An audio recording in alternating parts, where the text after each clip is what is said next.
Kui ma tahan endale kodu ehitada, et millest ma üldse alustama pean? Te peaksite alustama kinnistu valikust, et meil on 159 eramu kinnistut. Ehk siis te peaksite esialgu vaatama, kas te soovite päikesekinnistut, mis on siin pool sellest meie arendusest on päikesekinnistud ja pool nendest on siis kõrghaljastusega.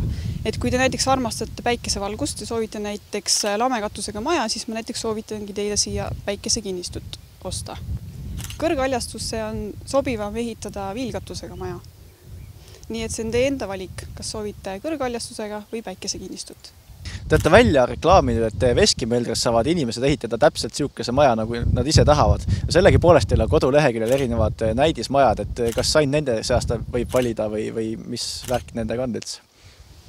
Kindlasti võib ka just sellise võtta, nagu meil kodulehel on, aga kuna majaprojekte on lihtsalt väga-väga palju ja kui me annamegi kliendile kätte selle kataloogi, kus on näiteks 500 maja, siis ta lihtsalt ei ooma seda valikut ja me olemegi talle nii-öelda pool tööd ette toonud need väga head projektid nendele ja vastavalt siis, kui klient nüüd ütleb, et ta soovibki näiteks seda pinnaarhitektide maja, mis on kahekordne, aga tal on näiteks ei sobi see välifassaad, siis ta saab vastavalt oma soovidele siis selle ümber muuta.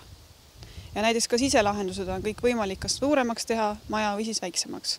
Ja lisaks sellele on oodatud siia veskimeeldresse kõik elanikud, kellel on praegu juba valmis valitud enda projekt ja tänu sellele, et meil on väga suured kinnistud ja väga suur ehitusalane pind, siis ma arvan, et siia saab tänu sellele rajada just enda unistuste kodu.